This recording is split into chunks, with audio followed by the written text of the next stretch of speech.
मरकुस का दूजा अध्याय और उसके शुरू तो ही असी पढ़ते हाँ। नवे नियम दे विच है, नवे नियम दे विच नवे नियम की दूजी किताब मरकुस पेज नंबर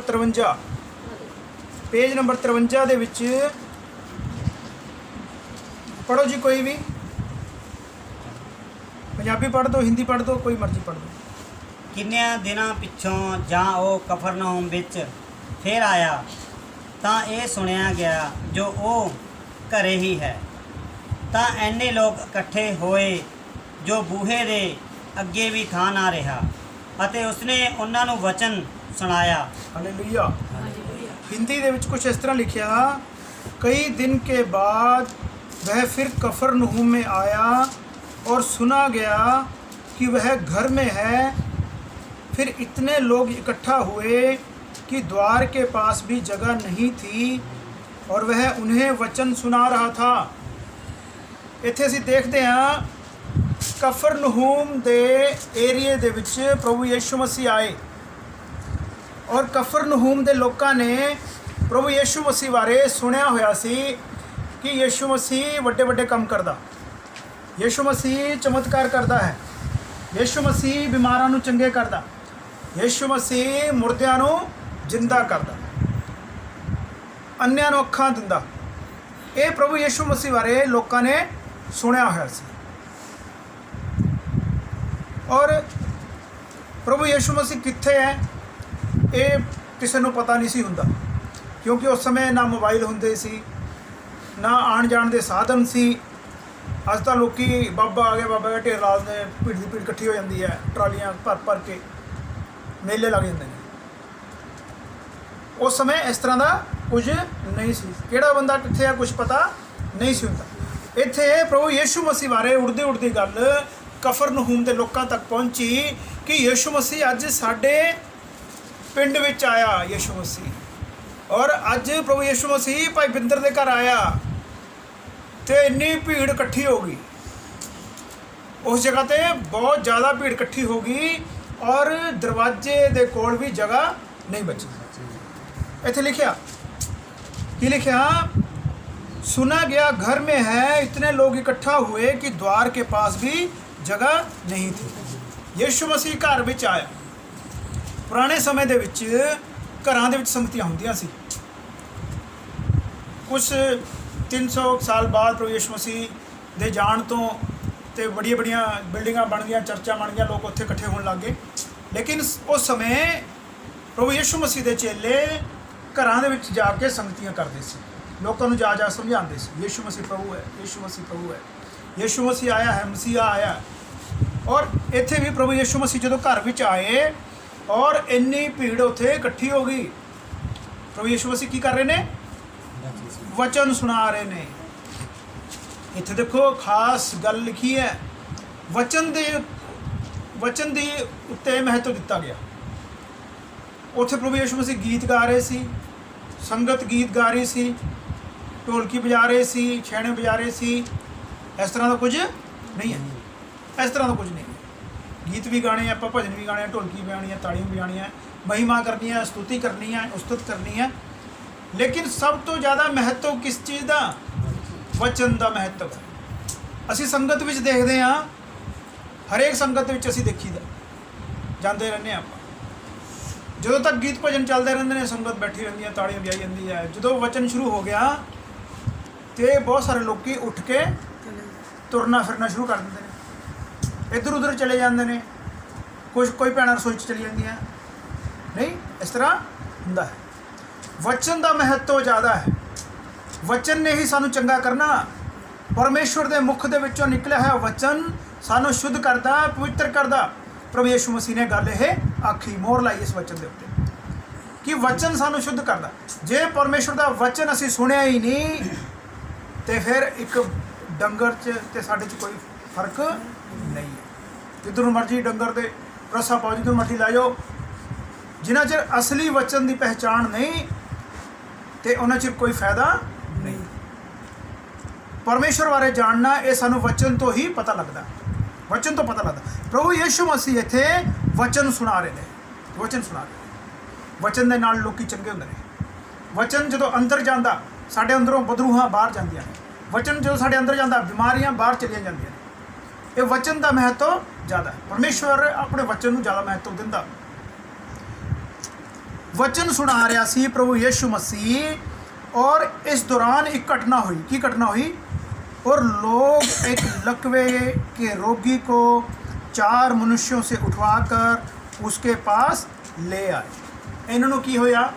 एक घटना हुई कि लोकी एक लकवे दे रोगी नूं, जिन्हों अधरंग होया, लकवा होंदा ना, अधरंग होंदा, वो अधरंगी है, वो मंजे ते पिया, मंजे ते पिया है, ना आप वो खा सकता है, ते सारा कुछ ही मंजे ते ही, उसका खाना पीना समझो तुसीं अपने आप ही। वो बाथरूम नहीं जा सकता अपने आप, वो मंजे के उत्ते ही पिया रहिंदा। जिन्ना चिर कोई उसनूं खुआवे ना वो खा नहीं सकता, जिन्ना चिर उसनूं कोई पियावे ना वो पी नहीं सकता, जिन्ना को कोई उन्होंने बाथरूम ना करावे वो कर नहीं सकता। हो सकता मंजे ते कर दिंदा हो।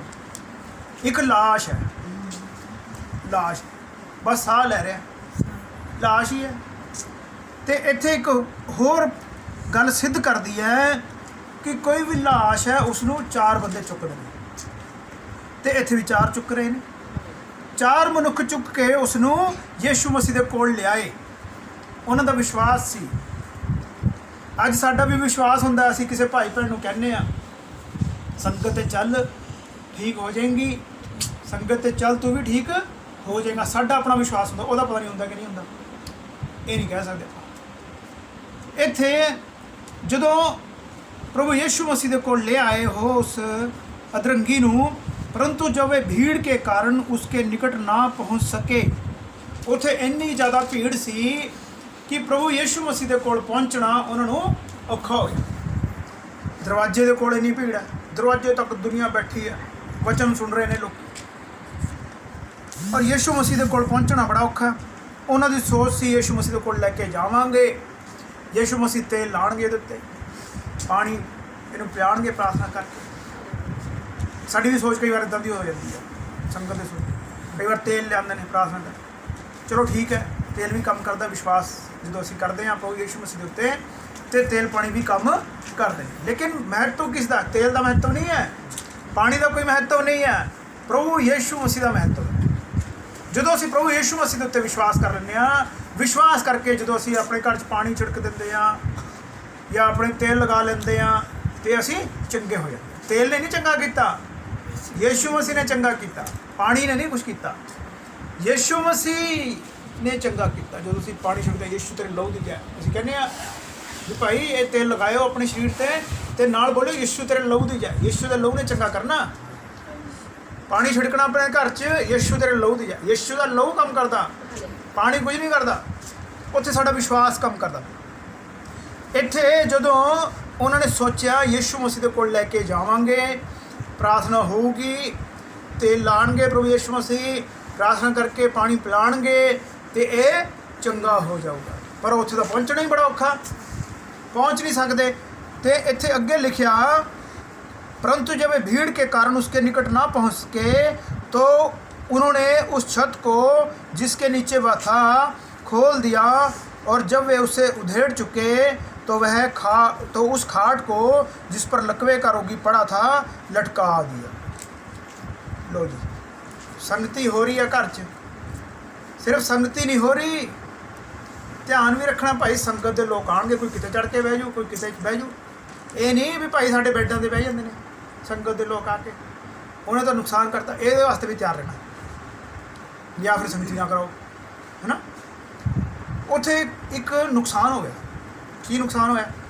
वो छत ही तोड़ती उन्होंने। देखो, संगति कराई सी प्रभु यीशु मसीह की, तो उत्थे उधर छत खोलती, अगे तो नहीं कराते, नुकसान करके साढ़े तो लैंटरी तोड़ दी। ये कई बार सोच, विश्वासियों की सोच इदां दी गंदी हुंदी है। कई बार सुनन दे चाहिए ने गल्लां, ते इत्थे जो है उन्होंने छत खोलती। खोलने का मतलब वो दोबारा फिर जुड़ जूगी, है ना। खोलने का मतलब तोड़ी नहीं हैगी, खोलती। ਪੁਰਾਣੇ ਸਮੇਂ ਦੇ ਵਿੱਚ ਛੱਤਾਂ ਹੁੰਦੀਆਂ ਸੀ ਸਲੇਟਾਂ ਦੀਆਂ, ਪੱਥਰ ਦੀਆਂ ਸਲੇਟਾਂ ਹੁੰਦੀਆਂ ਸੀ, ਉਹ ਲੱਗ ਜਾਂਦੀਆਂ ਸੀ ਤੇ ਉਹਨਾਂ ਨੂੰ ਖੋਲ੍ਹ ਕੇ ਰੱਖ ਦਿੰਦੇ ਸੀ, ਫਿਰ ਸਾਫ਼ ਕਰਕੇ ਫਿਰ ਉਹ ਲਗਾ ਦਿੰਦੇ ਸੀ। ਔਰ ਉਸ ਜਿਵੇਂ ਆਹ ਦੇਖੋ ਮੋਹਰਾ ਦੇਖ ਲਓ ਤੁਸੀਂ, ਹੈ ਨਾ, ਇੱਦਾਂ ਦਾ ਮੋਹਰਾ ਉਹਨਾਂ ਨੇ ਬਣਾ ਲਿਆ ਤੇ ਉਹਦੇ 'ਤੇ ਰੱਸੇ ਬੰਨ੍ਹ ਕੇ ਮੰਜੇ ਸਮੇਤ ਉਸ ਰੋਗੀ ਨੂੰ ਪ੍ਰਭੂ ਯਿਸੂ ਮਸੀਹ ਜਿੱਥੇ ਬੈਠੇ ਸੀ ਉਹ ਮੰਜੀ ਸਮੇਤ ਪ੍ਰਭੂ ਯਿਸੂ ਮਸੀਹ ਦੇ ਸਾਹਮਣੇ ਲਟਕਾ ਦਿੱਤਾ, है ना। यीशु मसीह सामने लटका देता रस्सियाँ बन के। आगे लिखा, यीशु ने उनका विश्वास देखकर उस लकवे के रोगी से कहा। यीशु ने उनका विश्वास देखकर, किनका? लियाउण वालियां दा, ਜਿਹੜੇ ਲੈ ਕੇ ਆਏ ਸੀ, ਉਹਨਾਂ ਦਾ ਵਿਸ਼ਵਾਸ ਦੇਖ ਕੇ ਪ੍ਰਭੂ ਯਿਸੂ ਮਸੀਹ ਨੇ ਕੀ ਕਿਹਾ? ਉਸ ਲਕਵੇ ਦੇ ਰੋਗੀ ਨੂੰ ਕਿਹਾ, ਕੀ ਕਿਹਾ? हे पुत्र तेरे पाप क्षमा हुए, हे पुत्र तेरे पाप क्षमा हुए। हैं, पाप माफ हो गए। ये कितना हो गए पाप माफ?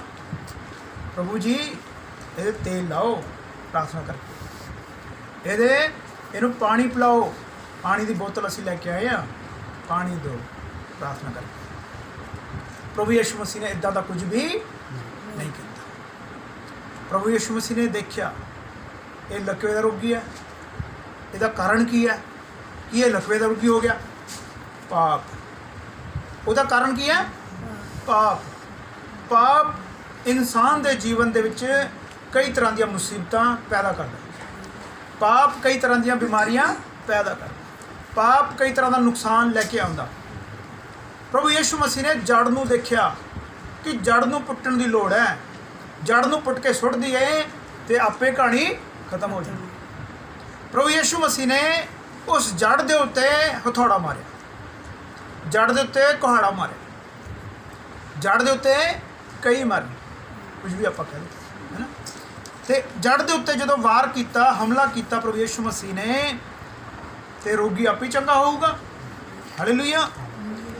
ਅਸੀਂ ਕਹਿੰਦੇ ਹਾਂ ਭਾਈ ਪ੍ਰਾਰਥਨਾ ਕਰੋ, ਆਓ ਚਲੋ ਤੌਬਾ ਕਰੋ, ਹੈ ਤੌਬਾ ਕਰੋ ਕਿ ਪ੍ਰਭੂ ਜੀ ਮਾफ़ ਕਰ ਦੇ, ਅਸੀਂ ਅੱਗੇ ਤੋਂ ਗੁਨਾਹ ਨਹੀਂ ਕਰਾਂਗੇ, ਗਲਤੀ ਨਹੀਂ ਕਰਾਂਗੇ। ਪ੍ਰਭੂ ਹੁਣ ਤੂੰ ਸਾਡਾ ਪ੍ਰਭੂ ਹੈ, ਅਸੀਂ ਹੋਰ ਕਿਸੇ ਨੂੰ ਪ੍ਰਭੂ ਨਹੀਂ ਕਹਾਂਗੇ, ਅਸੀਂ ਤੌਬਾ ਕਰਦੇ ਹਾਂ ਆਪਣੇ ਪਾਪਾਂ ਤੋਂ, ਮਾफ़ ਕਰ। ਅਸੀਂ ਦੂਸਰਿਆਂ ਨੂੰ ਵੀ ਮਾफ़ ਕਰਦੇ ਹਾਂ, ਪ੍ਰਭੂ ਤੂੰ ਸਾਨੂੰ ਵੀ ਮਾफ़ ਕਰ ਦੇ, ਸਾਨੂੰ ਸ਼ੁੱਧ ਕਰ ਦੇ, ਹੈ। ਪ੍ਰਭੂ ਯਿਸੂ ਮਸੀਹ ਨੇ ਪ੍ਰਾਰਥਨਾ ਕਰਨੀ ਸਿਖਾਈ, ਤੁਸੀਂ ਦੂਸਰਿਆਂ ਦੇ ਅਪਰਾਧ ਮਾफ़ ਕਰੋ ਤੇ ਰੱਬ ਤੁਹਾਡੇ ਵੀ ਕਰੂਗਾ।